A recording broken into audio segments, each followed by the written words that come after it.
Oh, welcome to the show, everybody. I am laughing. Yes, I'm laughing to start the show here.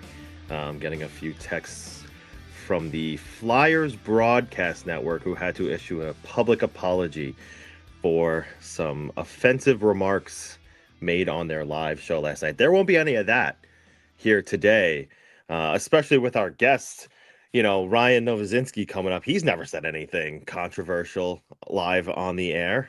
I don't have any self-made memes of that happening, so that won't be happening on this show for sure. Not. No controversial things being said here on the Devils Rink Report podcast. Hello, everybody, and welcome to this Friday, December 19th edition of the Devils Rink Report. The countdown to Christmas, guys. We are 6 days out. Can I math right? That's right. I could math. Devils tonight play the Utah Mammoth on the road. I am not there. I am here in rainy New Jersey for puck drop, which will be 9 p.m. tonight. Stay with New Jersey Hockey Now for your post-game coverage. And go see our guest post-game in the Speaking of the Devils podcast live after the final buzzer between the Mammoth and the Devils tonight. We don't know who will be in net tonight. Jake Allen was in net last game for the Devils. I kind of think they should put him back in net. We'll talk to Ryan about that in a few moments. But they play the Mammoth tonight, who have, since the beginning of the season, kind of like the Devils, fallen from grace. They were really, really going well earlier in the year, and now they are kind of middling, similar to the Devils, the way they have. So, it is it's a roller coaster of a season for everybody if you're not the Colorado Avalanche or the Dallas Stars, and I guess now soon to be the Minnesota Wild, who we have a few things to talk about with that as well, just because since the last time we were live, I mean, literally we pressed, pause or we ended the show last Friday, and all of a sudden Quinn Hughes was a Minnesota Wild. And I was like, you got to be kidding me. You got to be kidding me. My whole show from last Friday, obsolete because, Quinn Hughes got traded right after, and I texted producer Sean. I was like, look at this. Look at this. They couldn't even give us an hour, and already the show was obsolete. But it still was a great show. We had Greg Wyshynski on last week. We still got a ton of material out of that one, and it was a grand old time. But for tonight, like I said earlier, the New Jersey Devils playing the Utah Mammoth, 9:00 p.m. Eastern. Again, I am not there, and neither is my guest who joins me now, Ryan Novozinsky from NJ Advanced Media and the Speaking of the Devils podcast. What's up, buddy? I was so happy when your show got ruined last week because of the Quinn Hughes trade. I thought that was just amazing. Of I thought that was course. just amazing. Of course you were so happy. Of course. What's going on, pal? You got anything going on these days? Anything you want to plug before we get in here? Just follow me on YouTube. Speaking of the Devils, throw it in your link or something like that. Throw it in your description. Throw the link in your description. And I will not pay you any money to do that, but you can do it anyway. Like you do over there and like you do over here, guys, be sure to drop your questions in the chat. We'll be reading some as the day goes on, as the stream goes on. But Ryan, let's get right into it because we got a lot to talk about. And let's start with that Quinn Hughes stuff. I mean, like you said, you were happy my stream got ruined. Appreciate that. But it's been a week since it happened. And listen, I think we were both shocked by this. It was something that off screen, you and I talked about a lot. And we said, there's no way he doesn't land in New Jersey. And then out of nowhere, no one was talking about the Minnesota Wild, and they land the eldest Hughes brother. It came with the notion that there is no promise that he's going to sign there. Obviously, he can't until July 1st. But do you still feel at some point he gets to New Jersey? Yeah, but I'm not as confident as I once was. And that's not reporting on anything. That's just pure the landscape of everything that's happened. The comments that he had, the pointed comments. I know that people are speculating whether that was aimed at Fitzgerald or aimed at Detroit, but let's be honest, guys. I mean, like that was some pretty pointed comments that Quinn Hughes had after the trade was finalized, basically saying other GMs didn't sack up the way that Bill Guerin did. Look, I think that it's obvious. Like all the Hughes brothers keep saying that that they all want to play with each other. That's totally fine, and you got to believe that. But at the same time, you also have to factor in like what's going to happen if Minnesota ends up going in and going on a cup run and going on multiple cup runs in the next couple of years. Not to say that's going to happen or anything, but are they going to? Is that going to entice Quinn Hughes to want to stay there? Like playing with your brothers is great, but the reason you play hockey is to win these Stanley Cups. Now, on the other side of that coin, I wonder is Quinn Hughes going to get win one Stanley Cup if he does win a Stanley Cup with the Wild and would having that success be like, okay, I've done everything that every hockey player wants to accomplish. I won a Stanley Cup. Should I go play with my brothers now?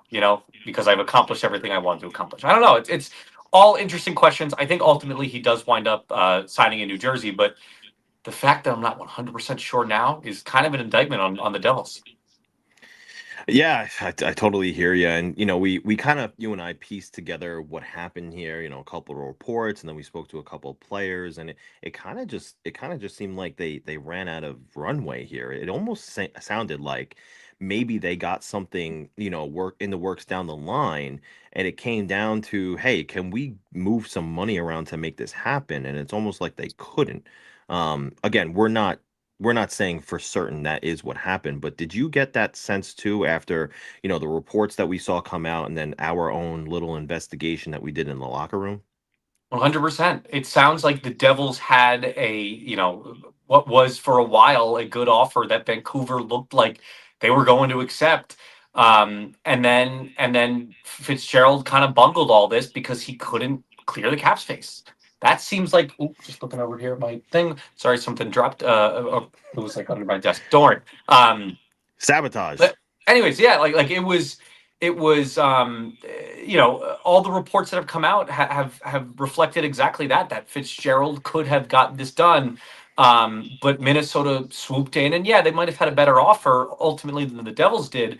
But the fact is, the people keep stressing the inability for Fitzgerald to clear this cap space, and that's what you have to hone in on. If you want to lay the blame on the failed pursuit of Quinn Hughes, you can lay it squarely on Fitzgerald for a number of reasons. For one, not being able to clear the cap space, and two, dude, if you just drafted the right guys, you would have been able to to make the trade. The Devils were in position to draft all the guys that ended up going to Vancouver in the deal. And I know that's kind of a straw man argument. That's kind of a revisionist history, if you will, looking back in it. But it's also accurate. And it's not like Yeah. it would have been out of the question for them to draft a Marco Rossi over an Alexander Holtz. Who, I wish panned out, but he didn't. He absolutely didn't. That was Fitz's first ever draft pick. So draft better, and you can start pulling off these trades. Yeah, you're golden boy, Holtzy over there, and no, you're right. You're right. I mean, listen, all those guys that were, sent over to Minnesota were passed on by the Devils at some point. So, you do wonder if, perhaps look, at the end of the day, and I'm glad you brought this up.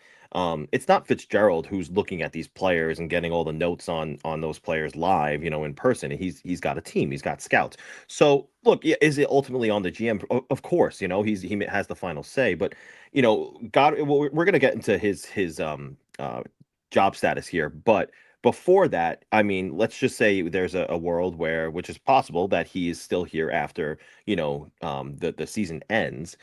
I mean, do you think he needs to revamp the scouting department here? Yes, I think unquestionably, right? Like there has to be some sort of tweak in there, whether that's moving on from some of these scouts or figuring that out, like coming up with a different methodology for your scouting. 100%. Look, you can't go all these different years without getting adequate picks, right? Like you can't keep blowing these by. People look at like the Chase Stillman draft, where he picks him. I think it was like 21st or something like that overall, whatever it is.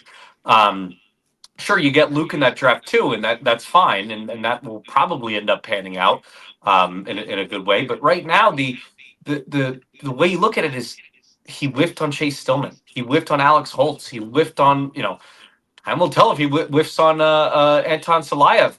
Like does he end up turning into like I feel like the comp for him is like Jacob Slavin, right? Like that's always like, the defensive minded defenseman. That's the player you want him to turn into. Um, right now, like it just seems like whiff after whiff after whiff. Fitzgerald's got to be a better drafter, and right now there's not many you can glean. Like the one that I feel like you want to glean on is like the development of Arseny Gritsuk has been great, but he didn't draft him, so it's like a lot of these guys haven't panned out unless they were obvious picks. Jack and Nico being the top of that list. Yeah, it's Jack, it's Nico. Those are the obvious. And like you said, we think that Luke is going to pan out. And Simone Nemitz has kind of turned a corner here where we think he might turn into a player. Mhm. You get And sorry, let me Seamus. just interrupt myself. I sound like an idiot right now. Like he didn't even pick Jack and Nico too, so it's like one of those things Well, are right. yeah. Right. And then you have Seamus Casey who, we think he could be something. We don't know what yet. And then, down in the down in Utica and in the pipeline, it's kind of just like a bunch of wild cards. So certainly something that probably needs to be looked at and perhaps revamped in the summer just so that they can get like look, let's make no mistakes here, right? The team was kind of built through the draft, but it didn't start with Fitzgerald. It started with Shiro. And then Fitzgerald inherited this team and has made some selections that worked out, but more often it's been misses from the draft. So certainly something needs to be done in the drafting department there. But let's talk about you had the piece on you spoke with somebody about the job security of Tom Fitzgerald, and right now they're saying he's safe. But when we get to the summer, where do you think we're going to be there? I think that ownership is going to have serious conversations about whether Tom Fitzgerald should continue as GM. That's how many whiffs there's been. We talk about the whiffs in the draft room, but I feel like right now you look all up and down the roster. There was some interesting comments that Fitzgerald had in the early portions of the season where I asked him about the perceived holes in the roster and everything like that, and he looks at me and he says, "Holes. That's a strong word. Holes." We're seeing right now that yes, those did end up being holes because and things early on seemed great. Like it's like okay, I seem like the idiot right there because they go on an 8-game win streak. Things seem great, but now you're seeing the warts on this roster. They look better the other night when Brett Pesce comes back into the mix. There's no doubt about that. But you shouldn't be a Jack Hughes, Brett Pesce injury away from totally collapsing. I get there's been other injuries. I get there's been other absences, but we had a decent enough sample size where you could see that Jack and Brett Pesce were the ones that the team collapsed right after those guys went down. Um, Ownership needs to look at that. They need to look at his lack of you know, a, I feel like there's too much of a patience there. Like I feel like ownership needs to look at his lack of I don't want I hesitate to say lack of a knack for the big move because he has made big moves, but not every one of those big moves has panned out. Like the Timo is pretty much like the only one that really has in a decent way. Markstrom has been terrible, and he extended him afterwards. Tyler Toffoli, he traded for, and that was great and awesome, but he hasn't replaced him, as you like to tell me every waking second of every freaking day. Um, so yeah, I think there's some serious conversations that need to be had with with Fitzgerald and what again he's safe right now. Anything can happen in the offseason, especially if they don't make the playoffs. And I also like to leave room for the reality of something I call the Giants rule to come into effect, and that is basically the worst possible scenario of disaster pretty much to happen going forward in the season. Like the Giants always like to say, "Oh, our guys are safe," blah blah blah blah blah. But then they'll fire them 2 weeks later because they'll just have the most embarrassing thing happen. A coach doing a QB sneak on like 3rd down and 8 or something like that. Like it seems like he's deliberately tanking. So not to say that's going to happen or anything with the Devils because it's a little harder to happen in hockey. But if this team completely collapses, there's no way he should keep his job. Yeah, I hear that, and Sean wanted to remind me behind the scenes here. He said, Meyer's been really good this season, but he was really on and off for most of the time he's been here, right? So Yes. he's got to be someone who's driving the team as opposed to hampering. And he's been a driver this season, no doubt. And they actually really miss him right now. But certainly that's a move that you look at. And, there's still time to assess how that move will be for Fitzy. But certainly something that we need to look at in the grand scheme of things. But you're listening to Ryan Novozinsky of NJ Advanced Media. And speaking of the Devils podcast, guys, we're going to get to some of your questions soon. So if you want to, ask myself or Ryan something, please be sure to drop those in the chat, and we will be reading them shortly. But you're right, I do bang that Toffoli drum. That's something that they haven't replaced for 2 seasons now. I asked Fitzgerald about that specifically the May after he traded him, and he said we're looking in house for that. Someone like Dawson Mercer, who he named specifically, and look at how that's worked out. It really hasn't worked out that way. And I know he's been versatile on this at center or on the wing and different roles, but ultimately he's not a 35 goal scorer. Could he be a 30 goal scorer? Maybe, but right now he's not on that pace. Maybe he'll reach 2025, and that would be great. 2025 from him would be great, but certainly they need somebody who can, naturally fill the net on that Jack Hughes line. And, we're going to talk about what they need to do. What does Fitzgerald need to do, right? We have the holiday freeze coming up as soon as tonight at midnight. You can't make moves until December 28th after midnight tonight. There has been word from Friedman and some of the insiders that they're usually when we get to this point by 2 o'clock, GMs put down their phones, but right now the word is that something could still happen. Is that going to be the Devils? We're not sure. Reason we say that is because what they have to do first out of one of the moves they have to make is either Palat, Hamilton, or both. We got comment from them earlier this week with the Quinn stuff behind us. These are still the pressing needs, right? They still need to make one of these moves first. Yes, 100%. Like this is, and this is why, like, anytime you think about like the number of moves the Devils have to do, you almost like your mind is twisted into a pretzel or something like that.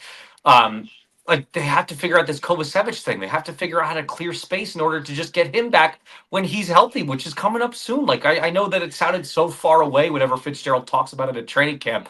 Oh, 2026, like he won't be back till the new year. It's like, all right, that's coming up like in a couple of weeks here. Clock is ticking here. I don't know necessarily that I don't know exactly when he's going to come back, but gosh, you're going to have to clear at least 4 million plus some. I think whenever he gets back in the lineup, or he just straight up will have to just sit there on LTIR. What the Devils need to do is, that they need to trade for a center. They need to get some depth up the middle. They need to get a scoring wing in here. We just talked about that with Toffoli and everything like that. Even right now, like there were reports that came out that even Ryan O'Reilly, like the guy that seemed to be the perfect solution there, is not wanting a trade from Nashville right now. He wants to be part of the solution there as opposed to the solution elsewhere. Things are such a mess right now. I know that the Devils are getting better on the ice, but I feel like in the front office, there's still sort of there's so many things to do. There's so many hurdles to jump over. There's still, and at some point, Fitzgerald, we talk about every day we hear a report, Fitzgerald's work at the phones, Fitzgerald's work at the phones. At some point, you just got to act. You just got to act. So I'm off my soapbox now, but yeah. Yeah, no, I hear that, brother. And one of the things is, that like you said, we hear, oh, Fitzgerald's placing calls. Well, the latest name that he's placed a call on is Philip Deneau out of LA. My question there is, he makes $5.5 million that expires not this summer but next. Palat makes $6 million that expires not this summer but next. Is that just an easy swap to make there for those two teams? Do you pull the trigger on that? I think I might. I would drive Palat to the airport if that were the case. No, I mean, look. The reality is right now, like I feel like Deneau just has a much higher ceiling than Palat. Look it up right here. He had 35 goals last year. Like that's crazy. Sorry, 35 assists last year. 43 points. That is the kind of production that you're. What's Palat on pace for this year? It's something ridiculously low right now, right?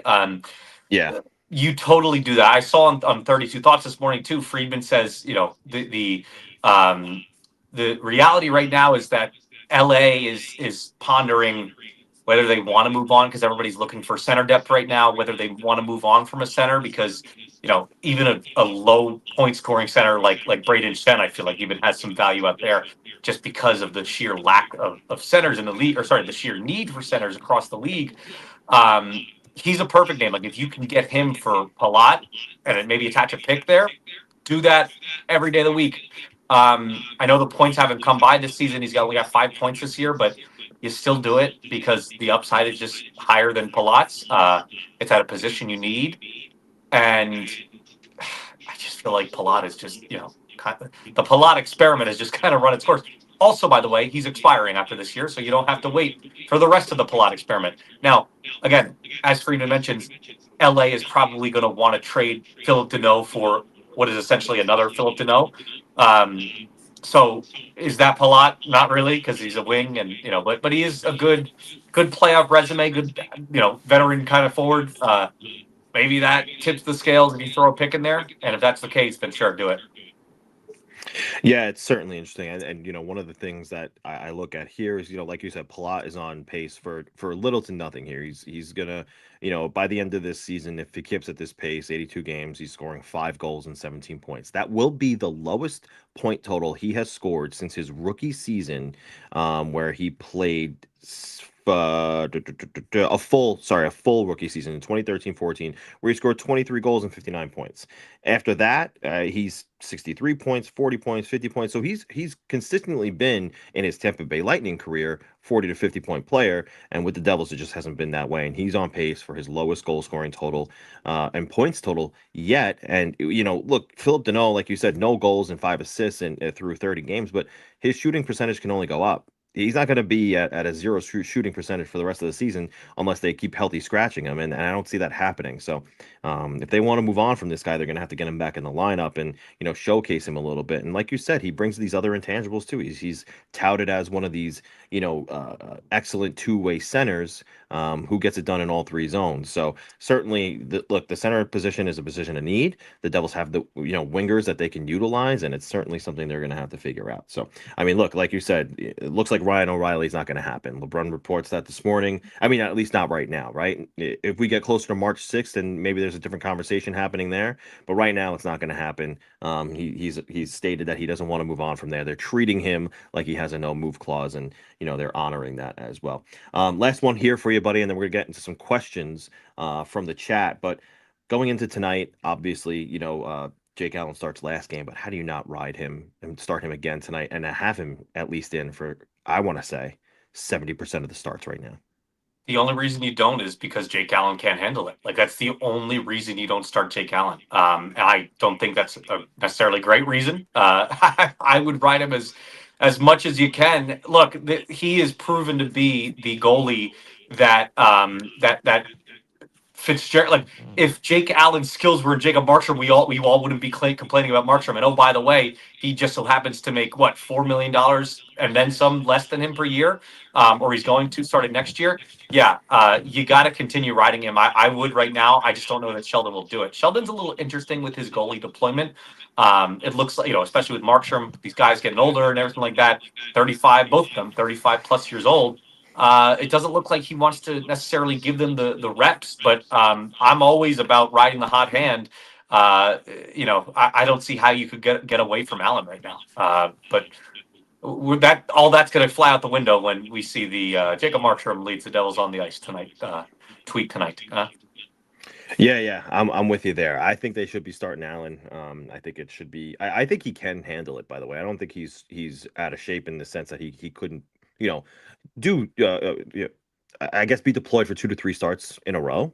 I think he would be able to handle that for sure. But here's why I don't think he can. I'm sorry, I'm going to talk over you. Here's why I don't think he can. I did some digging on this. Alan told me earlier this year the cramps. Remember when he mysteriously left the game for cramps? That's a good point. Yeah. Yes. So the reason that is because, and I tried to get all the information out of him, but he didn't know the exact diagnosis. But I think it's like a hyperhidrosis kind of situation where he just sweats a crap ton. He again, no official diagnosis on that, but he told me like straight up, like he sweats more than the average guy, and he plays a position where you're sweating like crazy. Like I feel like people don't, if you don't play hockey, you don't realize how much goalies sweat. Like you sweat a crap ton wearing all that big gear. He sweats even more so. And I think he even has like backup pads as a result of that, like because things just get so drenched at some points. Yeah. the cramps, everything like that, overhydration. He's got to overhydrate sometimes. I think that's the reason why you can't ride him, especially at his age right now.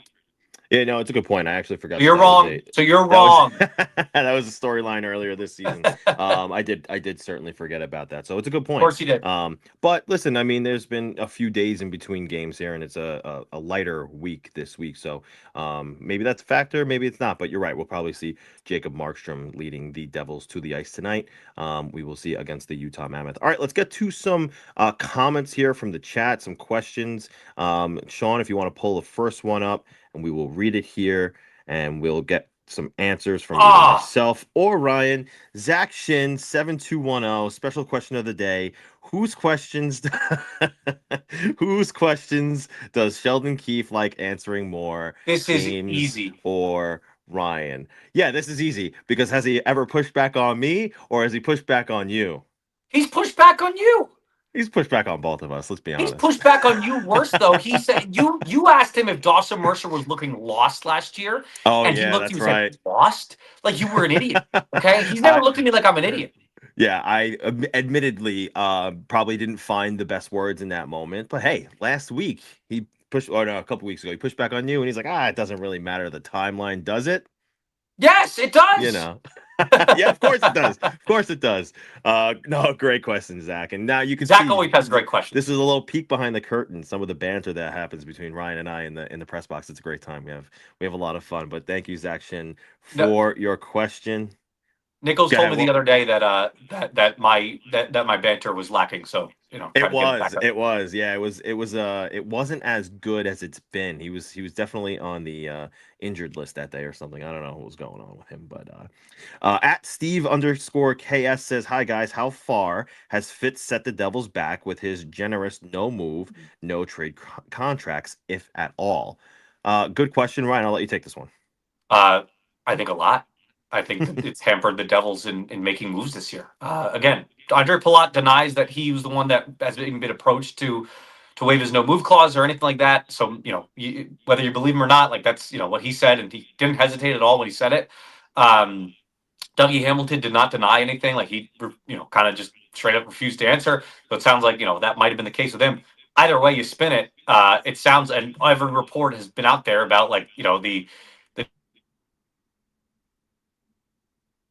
the Devils not being able to move off these deals, and it's hampering their cap situation right now. That's just the reality, and it's hampering their ability to make moves in general. I understand it's tough to get someone to New Jersey, like just giving them a straight out contract and everything like that, and that's no knock on the state. I love New Jersey. I'm born and raised here.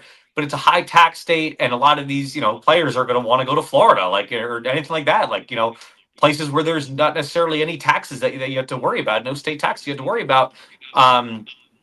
But sorry, Mike. Do we lose Ryan there for a sec? Hold on, you good? Yeah, I hear you. You're here. I'll filibuster there for a minute though, just so while you figure a thing out. And if you hear me, you feel free to answer. Just one of the things I did wonder, and you kind of brought it up, Ryan.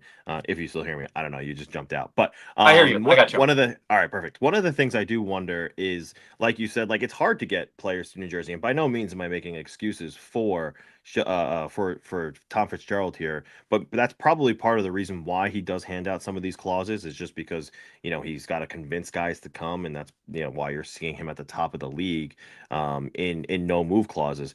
It is interesting that Edmonton is up there, and you could understand why Carolina's up there as well. But it's like some of these smaller markets, because like Edmonton is a smaller Canadian market, right? So it's a passionate Canadian market, but that you could see why some of these smaller markets are at the top of the lists, whereas like the Rangers and other teams like that are not going to be up there. What are your thoughts on that? No, that's exactly right. Like they're and the Rangers are, I think, exactly at the league average. I think they're exactly at league average in terms of giving out no move clause. The league average is 11.25. Rangers are at 11. So look, I don't blame the players for exercising their right to waive these no move clauses. Like they was negotiated, like Freddie mentioned, they're negotiated fairly. If you got them, you use them. Don't blame the players at all.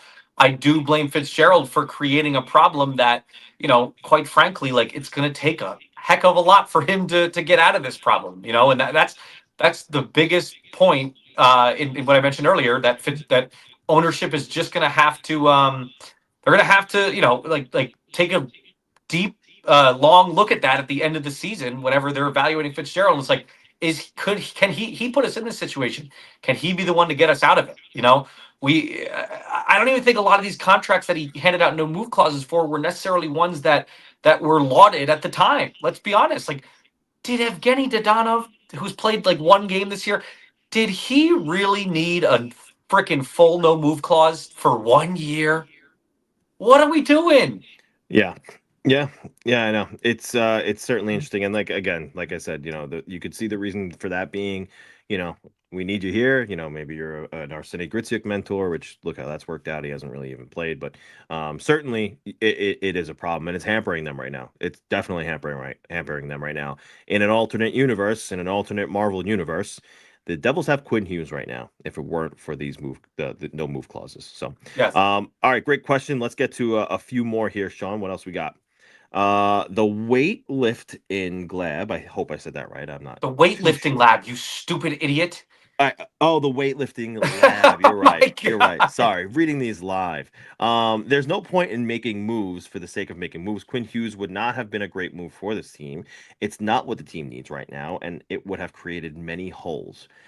Um, I understand where you're coming from with this. However, Quinn Hughes, I mean, when you have the availability or the possibility to acquire the second best defenseman in the league, who, if there was no Cale Makar, we'd be talking about this guy as the best defenseman in the league. I mean, you just do it. And the fact of the matter is having Quinn Hughes on the ice is like having a fourth forward on the ice. He covers so much ground. And look at the Minnesota Wild right now. They're going so well. Obviously, they have the new superstar boost, and that's going to help them for sure. But they have their superstar forward in Kirill Kaprizov. They have excellent goaltending, but that center depth is pretty. It could be better. They're built on the wing. It looks like they're built in on the blue line, and they're built through their goaltending. But Quinn makes them that much better in the sense that, again, he's like a fourth forward out there. He's creating offense. He's back checking. He's getting back on defense. Like it's one of those things where yes, it might have created other holes. However, it masks them because he's Quinn Hughes. He has the ability to change a game. And you see how much better they're playing right now. I mean, they were playing decently before they acquired Quinn Hughes, but now that they have him, they're playing so much better. Now we're talking about the Wild in the same breath as the Dallas Stars and as the Colorado Avalanche. So again, I do understand, and you're not wrong, because I have said to Ryan, even if they do get Quinn Hughes, they're still going to have to address other needs. It's not like they can stop there, and we were in agreement that that was the case. But Ryan, if you're still here, having trouble with this camera, buddy. Dude, I'm telling you right now, my power went out. My power went out. Yeah. Oh, So like, sheesh. well, sorry, it flickered off for like a second, but it like I gotta tweak the old Wi-Fi downstairs. I hear Whenever I you. get up. But can you still am I still good? Yeah, I hear you. You can speak freely, and I don't know if we can get an image up here of Ryan, Sean, but go for it. Oh, Look, he's back. the reality right now is that the Devils and Wild, they kind of have similar holes in that regard. Like center depth is the major issue right there, for Minnesota right now, especially. And Minnesota doesn't have or in this case would not have a Jack Hughes coming back in just a few weeks, right? After they made that trade, they're gonna have to make another trade to get another center, right? And Quinn Hughes is already lifting them kind of over the top right now. Now, do the Devils need a pure scoring wing like Kaprizov? Yes, no doubt about that. But the Devils have franchise players, in Jack Hughes and Brent Pesce, who just came back, and Jack Hughes is going to come back sooner than expected. Then and when they come back in the lineup, imagine having all those guys come back in the lineup, and the only thing you have to worry about is just a couple games without both of those guys out of the lineup. You just have to worry about a handful of games there. Quinn Hughes wouldn't have been playing hero mode for a while there in New Jersey. It would have been fine. It would have been okay. Towards whenever they got healthy, which sounds like they're going to get healthier sooner than expected. And the only thing that Fitzgerald would have had to do after that, and I know the cupboard would kind of been barren after that, is you would have had to shore up the depth a little bit. You would have had to get some other depth forwards and everything like that. But right now, yeah, you should have made that trade, I think, if you could have. But you couldn't have because you didn't clear the space. Yeah, certainly that's one of the issues they're facing right now, and we'll see if they continue to face that issue before midnight tonight. Because apparently, the phones are still being worked, and the GMs do believe that they can make moves before the holiday trade freeze. We'll see if anything comes to fruition. Last one, from the same. Oh, nope, one more from Jay Snow Rivals. He needed to It's move just Jay money in Snow. the summer. So sorry, just Jay Snow. Sorry, Ryan has more experience with Jay Snow, but I'll get it down. He needed to move money in the summer. He shouldn't have waited. That's a good point. And we when we saw Luke Hughes was not signed yet, it was probably because they were trying to figure out what that number was going to be. And then it ultimately turned out to be the same number as Dougie Hamilton. And you heard those reports that they were thinking about moving the guy. And now you kind of wonder, should they have done it before just because has he hurt his trade value? I'm told that there are still teams out there who are willing to take on Dougie Hamilton. It's more of a money in, money out type thing. But certainly, like Ryan, you and I have spoken about this in the press box. I mean, is Dougie Hamilton doing anything to increase his trade value, or is he only hurting it? He's only hurting it. And in July, it would have been so much higher. Fitzgerald's biggest mistake this offseason, and I get that the market was pretty dry and like there weren't moves to be made, was he said it on record too. My number one priority is Luke Hughes, and that's going to dictate exactly what we're able to do. Signing him is going to dictate what we're able to do this offseason. And then, by the way, he didn't sign him until the what is it, like September or something like that, October even. That was ridiculous. Like the fact that he admitted that out loud. Not great. Not great. He could, July. It feels like you couldn't. Sorry, Fitzgerald. Dougie Hamilton's trade value was way higher than it is right now. Why couldn't you move him then? I get that again. The league was inactive this offseason, but if you're a good GM, you make the league active. Like if you have a enticing enough offer, you go make that. And now it's like I don't know necessarily that you're going to get the return that you would have this summer. Yeah, it's one of those things where you have to be able to shell out a little bit more. Maybe you do have to overpay at some point to make something happen. But you overpay in the sense that you could withstand it. Like, look, let's just call a spade here. I don't know that I see a spot for Seamus Casey on this roster, and I think he does have value on the market. These draft picks, first round picks that they have in the next 3 years, trade them away. You're not going to need them because you're trying to make the playoffs and you're trying to be a Stanley Cup contender right now. So I certainly think that and I think I said this possibly on maybe a radio hit this week. I didn't say it last week. On a radio hit this week, I said I think one of the things that's hurt Fitzgerald this season has been his patience. Previously, it has helped him, in acquiring Timo Meyer and some of the other trades that he's made. I think the Paul Cotter move was a good one as well. Those things happened with patience. But this season specifically, I think it's hurt him more than it's helped him. And that's one of his flaws right now, is that he's just a bit too patient. Whereas this team needs help right now. They've needed help for a while, since before, as soon as Brett Pesce got hurt. I mean, you saw the turnaround with this team. It really didn't go well for them. So they certainly need some help here. And last one here from, again, the weightlifting lab. How do you like that one, Ryan? There you go. He says, guys, what about Jared McCann? Ryan, I'll kick this one to you. I know you're a McCann guy. That'd be great. I think it would be great. That's a scoring wing that you need. Seattle's plummeting right now. Why not go get him? I know that Friedman said this morning too on 32 Thoughts that potentially, Seattle's going to want to make a big splashy move. Maybe they make a big splashy move with you, or you end up, this ends up being the kind of like supplemental move that they need to make as well, because you don't want to, necessarily just tear everything down or anything like that. Or maybe they do. Like, I feel like Seattle's kind of directionless right now, that even their draft picks are kind of a mess. Maybe you go and you get Jared McCann and you give up some draft capital to do so, because the Devils draft pick might actually be pretty valuable. I think any first round pick across the league might be valuable this year. Yeah, certainly. We'll see what happens there. The thing with Seattle is interesting to me. Like you said, they want to acquire a star. Is there any chance Dougie Hamilton doesn't have him, or sorry, has Seattle on his trade list? Because it's a 10-team approved, which essentially means 21 teams that he will not approve a trade to. So it's a pretty, I don't want to call it trade proof, but I mean it's Hamilton proof for himself. Like he really set himself up well in order to be able to go and be comfortable with the rest of his career, or at least throughout the duration of this contract with where he wants to be. So certainly a challenge, and we'll see if it comes to a head at any point. But buddy Ryan, I kept you way longer than I anticipated, and I appreciate your generosity with giving me your time. Hey, anytime, man. Well, I'll definitely probably be texting you later. We'll be covering the game, and I'll probably join your chat later on tonight too. Let's So go. be well, have a good rest of your day, and I'll probably text you in like 20 minutes. Yeah, talk to you soon. Later, buddy.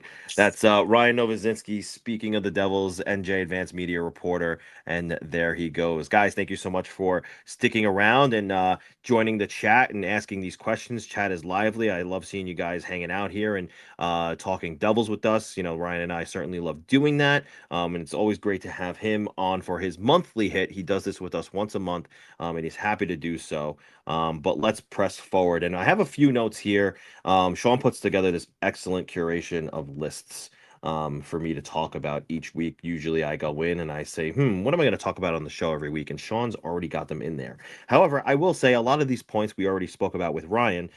So we will sift through them as quickly as possible and get to more questions for myself later on in the chat. So Sean, as you're hearing me speak to you now, just star some of the questions that you think are going to be some of the best ones for later in the show, and we will certainly dissect those and give you some answers, or hopefully give you the answers you're looking for as we progress here. So yeah, the Devils miss out on Quinn Hughes, and it's time to make the next move. It doesn't look like it's going to be Ryan O'Reilly. That's one of the things that Pierre LeBrun reported this morning, was that he looks like he wants to stay in Nashville. So be it. That's the negotiation. I shouldn't even say negotiation. Actually, he has no trade protection, but that's the promise he's been given in Nashville, is we'll treat you as if you have a no move. So if you want to go, we'll trade you. If you don't want to go, we're happy to keep you. And it looks like Ryan O'Reilly wants to be part of the solution in Nashville. One of the guys that I think, and I have said this repeatedly on this show, I spoke about it with Greg Wyshynski last week. I think I've even put it on paper. I write so many articles these days, I forget if I've written it. But I think Kadri's the guy, and I don't know if the Calgary Flames are willing to move him. But if they are, you go get him, because he's a guy who's going to drag this team across the finish line. He's going to bring his team into the fight, and he's going to keep everybody accountable on the bench, in the locker room, and he's not afraid to mix it up when it's necessary. So he's certainly one of those dogs that I don't think the Devils have right now. He's the Sam Bennett that they're looking for. And look, we've seen what he can do on a championship winning team with the 2022 Avalanche. I really think that, a guy like Kadri is vital for this team right now, just because you heard Sheldon Keefe. I asked him, what is it with this team that is giving you such trouble right now? And he said, I think we're mentally weak. I mean, come on. If that's not a cry for help, go get me somebody. Go get me a warrior out there. Go get me somebody who's not going to be afraid to mix it up. Look, say what you will about Jacob Trouba when he was with the Rangers. That's a guy who dragged his team into the fight. Who is doing that on the blue on the Devils right now? I don't see anybody who's really holding the team accountable in that way. Um, and certainly a guy like Kadri would do this team wonders. Who do you trade away? Look, some people are saying, maybe you got to move Mercer in that deal. I don't think that that's something that you can do, because you're creating now another hole in the lineup. So I don't think they trade Mercer in that deal. I think he's going to be one of those players who that Fitzgerald will say, I'm not going to do that. I don't think Nemitz is a guy that you trade in that deal either. I do know it's going to be expensive. I'm saying you put as many first rounders on the table, up to 2 if you need to, for Kadri, just because you see how expensive things are on the trade market. Then you trade Salayev if you have to. You trade Haminaho if you have to. You trade Ethan Edwards if you have to. And if you got to move a roster player, you see if you can move somebody from the wings or on the blue line. Like it's just, look, if you have the opportunity to go get Kadri, and look, if you got to overpay a little bit and there is somebody in there that you don't want to deal, you do it. Right? They're not going to trade Heischer. That was all hearsay. Then they're not going to trade Jesper Bratt, who, by the way, has a full no move clause. I don't know where that chatter came from, but Kadri is a guy who I think that if you can make that happen, you go out there and you get him. He will make this team better. I know he's 35, but he has less mileage on him than other 35-year-olds do in the league. And I think that he is, look, just recently, a 35 goal scorer, by the way, for the Calgary Flames. I mean, they're not a top team. They're not a team that drives play. He's driving the play. He's making that team better than they should be with the help of Dustin Wolf in goal. So Kadri's a guy who I think you got to go get. Will Quinn come to New Jersey in 1.5 years? Look, it feels less likely now than it did before. But I'm still there. I think that it still will happen. I think the whole thing where look, I don't think Jim Rutherford just said, oh, he wants to play with his brothers to cause a stir. I think that's truth. I think that's a reality because you saw how plugged in he was to management and ownership in Vancouver. They were very communicative on what he wanted with his future. There is not anything that makes me believe it wasn't true. So I certainly do think that was true. All right, let's scroll down here a little bit. Hamilton trade would need to be a hockey trade for sure. I don't know who can take his $9 million outright. I do know that one of the issues Fitzgerald is having is that he doesn't want to take too much salary back. So whereas, Hamilton's a $9 million player, he doesn't want to take a $7 million player back in return because that's not going to give him enough cap space that he wants or needs to, facilitate some other trades that he's trying to work on. So it will have to be a hockey deal. Is, a team like Buffalo going to be on his 10 team trade list or Seattle? I don't think so, but those might be fits. One other team who I don't know why I constantly go back to and think that I could see Hamilton playing for is the Dallas Stars. I know that they have a right-hand shot need, but does he fit their style? They're a bit older, a bit slower, so maybe. I don't think that Dougie Hamilton is blazing any on the ice out there, but I do think that he would be a fit in Detroit. Um, all right, moving down the line here. Brett Pesci's return the other night against the Vegas Golden Knights. I just want to quickly comment on that game. That was one of their best games they've had in weeks, maybe months. I mean, that was one of the better games that they had, and I don't know if it's coincidence that Pesci returns and suddenly they're so good. They again, it was a one goal game, and it wasn't like they were blowing the Golden Knights out of the water. However, they played defensively. They played very well structured. Jake Allen was superb in goal, and they won in the shootout. I thought it was an excellent game by them. I don't know it's coincidence that Brett Pesci returns and suddenly they're good again. And it's not like Brett Pesci made a huge difference with the way he played. But he was just an excellent, like having him in the lineup puts all the cogs in the ignition. It made Luke better. It had Dylan move down to the third pair, and now suddenly everything on the blue line was where it was supposed to be. So I think that just having him back, having him on the bench, and just having him just be on the ice again, just made them better overall. And I think his game is just only going to improve, obviously. All right. So Nico was very dominant against Vegas too, by the way. He's sniffing the net a lot lately, and I don't know what is causing him not to score, but if he keeps playing like this, he's gonna score in bunches. So look out for that. Jake Allen, we spoke about that with Ryan. I think he should start again tonight. I know he's got that sweating issue, which is real. That's why he gets cramps. But look, if he starts 2 out of 3 this week, I think you could have Jacob Markstrom start against Buffalo on Sunday. I think that's fine. You have Jake Allen start tonight against the Mammoth, and then you have Buffalo Sunday. I think that's perfectly fine. And then we heard the report by Emily Kaplan last night. Jack Hughes could be nearing a return sooner than later. It's something that she said a few weeks ago as well, that the timeline is optimistic. So maybe some sort of Christmas miracle, right? Would you be surprised to see Jack Hughes return at home on the road against the New York Islanders? I wouldn't be. Would you be surprised to see him return on Sunday against the Buffalo Sabres? I wouldn't be. I would be maybe a bit surprised in the sense that Sheldon Keefe straight up, I asked him, I said, how close is Jack? He's not close. And then you heard Drager come out and say, oh, he might be coming back sooner than expected. Then you hear Kaplan say, oh, well, there's a reevaluation happening and it's optimistic. I mean, there's only so much I can do. I ask the questions, I get the answers. I can't control what answers I get, right? Um, Speaking of, I know we spoke about Kadri a little bit and just in the notes here at the bottom. But Rachel Krychek of ESPN proposed a Nazem Kadri trade. Certainly something I could see happening, but it does have Dawson Mercer in the deal. So it's Dawson Mercer, Ethan Edwards, and 2026 first round pick for Nazem Kadri. Look, if it comes down to it, I know I said I wouldn't necessarily move on from Dawson Mercer in that deal, but if you had to do it, you do it. And then if you need to, like hopefully one of the things that happens is that happens and Dadnov happens to come off of the injured reserve, and suddenly you're okay on the wing at least for now. And you get Kadri and you get him for the next 2 seasons, I believe.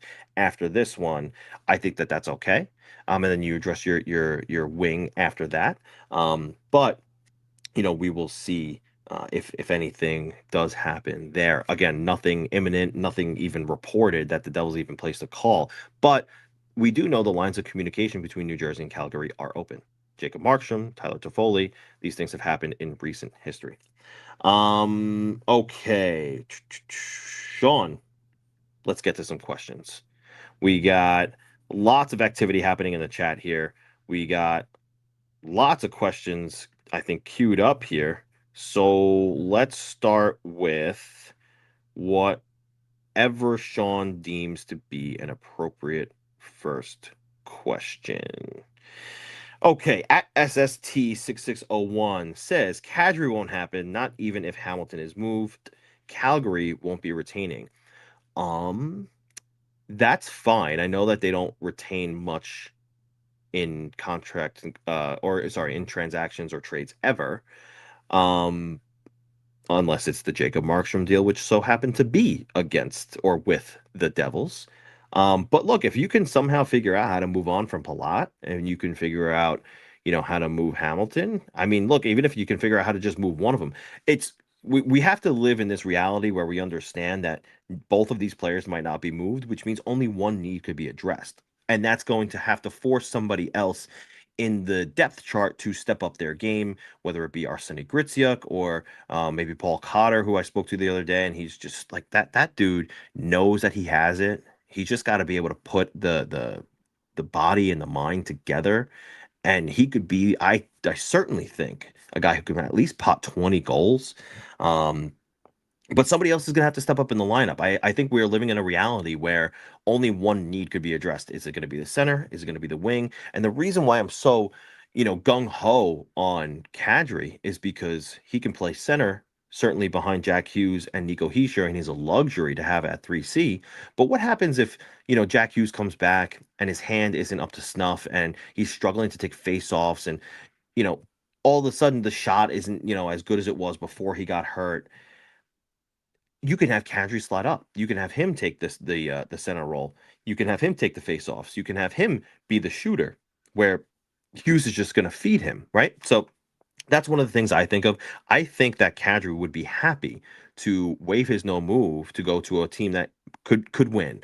And although their position in the standings right now is where it is, I don't think that he looks at the Devils and says, "Oh, they're not a very good team." Like this team has stars: Jack Hughes, Luke Hughes, Timo Meyer, Nico Hischier, Jesper Bratt. Like if he's if he's told, "Hey, you'll get power play 1 minute with Jack Hughes and Jesper Bratt," I'm in. He's gonna say, "I'm in. I'll do net front. I'll play screen. I'll clean up the garbage in front of the net. I'm going to score a ton of goals in New Jersey." I think he does it. I think Calgary would be open to it. I do think it is a possibility. Not that there's something happening there right now. I'm not reporting anything. It's just something I think really does fit. And I don't think Calgary would be, opposed to the idea of moving him for the right price. And I don't think that the Devils should hesitate if he becomes available. What do we got next, Sean? At Sonic9123 says Seamus Casey looks great, but I wonder if he could be a winger. Would you try that or use him as trade bait? I'd use him as trade bait. I've spoken to him about, hey, there's a lot of chatter on whether you could be a forward or not. And he's like, look, I've had these conversations before. I just prefer to be a defenseman. And I don't think any team is going to ask him to, step out of his comfort zone and do something otherwise. So I don't see any reason for him to move to forward. So use him as trade bait. You have a plethora of defensemen here, and I'm a Seamus Casey fan. I want to see him, thrive in the NHL, and I think he does have the tools to be, a top four defenseman, offensive puck mover. He's probably a good number four, an okay number three. But I think he has the tools, and I think he does have a place in the NHL. He's just kind of roadblocked here in New Jersey, so I would use him as trade bait. I think there is value there, and I kind of am wondering if it's going to end up being Nashville if the Devils ultimately end up making a deal for one of those guys. What else we got here, Sean? Markstrom wasn't terrible till this year. I think he's hurt. He got hurt at the beginning of the year, and I think that it's one of those things where he never really starts strong. He kind of starts slow out of the gate, and then he got hurt early and just hasn't been able to catch up. So I think it's a mix of all these things. I think that's a good point. Last year he was very strong until he got hurt, and he came back and he wasn't the same again. I was even saying that he was putting up these Vezina-like numbers before he got hurt through December. I had him neck and neck, not neck and neck. Connor Hellebuck was always going to win the Vezina last year, but he was playing really well. One of the reasons why the Devils went on that incredible run where they won, what was it, like 13 games or something like that? I mean, it was insane. So, I think that yes, certainly we've seen Markstrom play at these peaks, but right now he's really not playing up to snuff, and he could be hurt. Maybe something is still bothering him from earlier in the season when he was injured. We've asked him. He said, "I'm fully healthy. I'm just not playing well." Could be a confidence thing. He's an emotional guy. He's a very emotional guy. He wears his heart on his sleeve, and he's never afraid to show that emotion. And we know that of him. We've seen that happen in Calgary. We've seen that happen in Vancouver. Even, when he played a little bit in Florida, we've seen it happen. So, he does need to be better. He does know he needs to be better. And I do wonder, look, if there is some sort of nagging injury there, my assessment of this situation would be, okay, fine. Call up Nico Dawes. And look, it is running a risk, right? If he plays more than one game, you're going to lose him to waivers. But call him up, let, Markstrom take a night or two off, let him, watch up in the press box to get a bird's eye view. Or perhaps even have him go start a game in Utica, right? Would that serve him well? Does he need, like a conditioning stint here? I'm not too sure. There's been no clarity provided on that. We've asked, they've said he's healthy. He says he's healthy, but certainly he does need to be better. What else do we got here, Sean? We have any others? At CTH. I'm just going to call you the critic. How about that? The critic says, "What would you say is the current state of the Devils' squad? Not just when taking this year into account. What do you think are their next steps?" I'll tell you right now. I came into this season saying that this is a team who, with the right ads, is a Stanley Cup contender. They're not there right now, but in the grand scheme of things, they have the parts. I think they need a dog. That's why I keep hammering or hitting that Nazem Kadri drum. They have the superstar talent in Jack Hughes. Luke Hughes will get there one day. They have the bona fide stay-at-home shutdown defenseman in Brett Pesce. They're supposed to have the goaltending. We'll see as the year progresses if Markstrom can get back on track. But I think having Jake Allen is a luxury as a 1B or a backup. This team is supposed to be a playoff contender. So I shouldn't even say no. Sorry, let me backtrack. This team is a Stanley Cup contender with the right ads. Currently, they're a playoff contender with the pieces they have in place.